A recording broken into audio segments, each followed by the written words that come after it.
সবারই প্রশ্ন যে আপনি কেন গেলেন না জাতীয় নাগরিক পার্টিতে, কোথাও আপনি নেই। তো মানে প্রথম সারিতেও নেই, শেষের সারিতেও নেই, কেন গেলেন না আর কি? আর না যাওয়ার মানে এটা আমি অনেক জায়গাতে উত্তর দিয়েছি। আম, কেন আমি বৈষম্যবিরোধী ছাত্র আন্দোলনের মুখপাত্র হিসেবে এসেছিলাম সেটার উত্তরের মধ্যেই আসলে মানে কেন না যাওয়াটা এনসিপিতে যাইনি সেটার রয়েছে আর উত্তরটা কি। রয়েছে। মুখপাত্র হিসেবে যখন এসেছিলাম তখন বললাম যে জুলাই অভ্যুত্থানের আসলে প্রচুর কাজ আমাদের এখনো পর্যন্ত আছে। শুধু জুলাই অভ্যুত্থান কেন্দ্রিকভাবে যদি আমরা চিন্তা করতে চাই, প্রচুর কাজ। গতকালকে যখন আমরা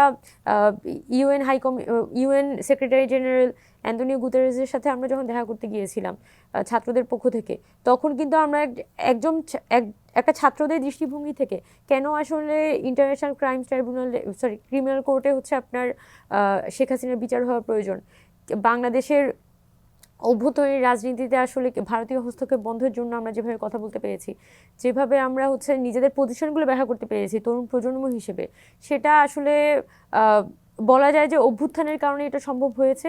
এবং অভ্যুত্থানকে হোল্ড করার জন্য একটা নিউট্রাল গ্রাউন্ডে থাকাটা খুব গুরুত্বপূর্ণ। এখন যারা আমাদের যে ভাইরা হচ্ছে পলিটিক্যাল পার্টিতে গিয়েছেন, অবশ্যই এখানে পলিটিক্যাল পার্টির একটা জরুরত ছিল, যেহেতু একটু আগে আমি বললাম যে বাংলাদেশের পলিটিক্সে কিন্তু একটা বড় ধরনের ভ্যাকিউম ক্রিয়েট হয়েছে, সেটা ফিল আপ করার জরুরত আছে বলেই কিন্তু তারা পলিটিক্যাল পার্টিটি গঠন করেছেন।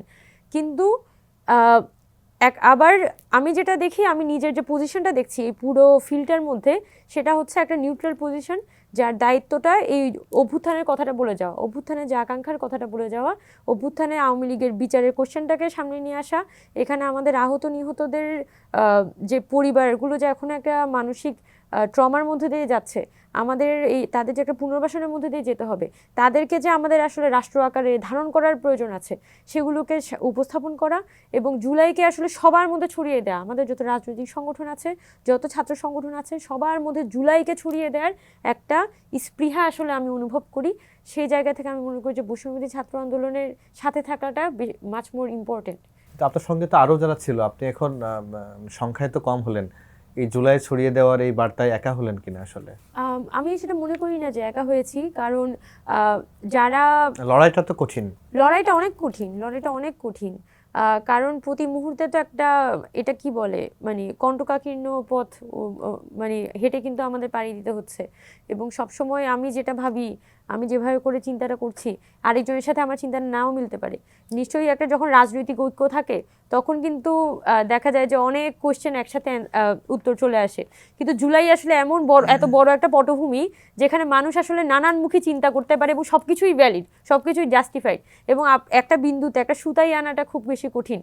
তো সেই জায়গা থেকে এখানে আমি যেটা তরুণ প্রজন্মের মধ্যে দেখেছি, বিভিন্ন ইনস্টিটিউশনের স্টুডেন্টদের সাথে যখন কথা বলেছি, প্রাইভেট ইউনিভার্সিটি স্টুডেন্টদের সাথে যখন কথা বলেছি, জেলা উপজেলায় যারা প্রাইভেট ইউনিভার্সিটি স্টুডেন্টরা আছে, বা জেলা পর্যায়ে যারা সাধারণ ছাত্ররা ওই অভ্যুত্থানে যুদ্ধ করেছে, তাদের সাথে যখন কথা বলতে গিয়েছি, তারা কিন্তু ওই বৈষম্য প্ল্যাটফর্মটার সাথে থাকতে চায়, এই প্ল্যাটফর্মের সাথে কাজ করতে চায়। এবং যদি এখানে তাদের পালন করার মতো কোনো ভূমিকা রাখার মতো সুযোগ থাকে, তাহলে তারা রাখতে চায়। তাহলে কেন নয়?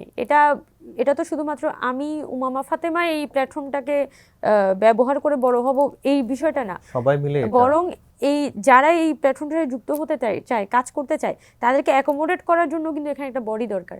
আমি মনে করি যে বৈষম্যবিরোধী ছাত্র আন্দোলনে এই সুযোগটা এখনো পর্যন্ত আছে, যে ছাত্ররা কোনো পলিটিক্যাল অর্গানাইজেশনের সাথে যুক্ত হয় নাই, কিন্তু তাদের একটা ভূমিকা রাখতে চায়, তাদের সমাজ বিনির্মাণে তাদেরকে অ্যাকোমোডেট করার এবং জুলাই অভ্যুত্থানের চেতনার মধ্যে তাদেরকে অ্যাকোমোডেট করার একটা সুযোগ এই প্ল্যাটফর্মটার আছে। এবং এটা যাতে নিরপেক্ষভাবে আমরা সেটা করতে পারি, সেই সততাটা আসলে আমাদের প্রতি মুহূর্তে ধরে রাখতে হবে।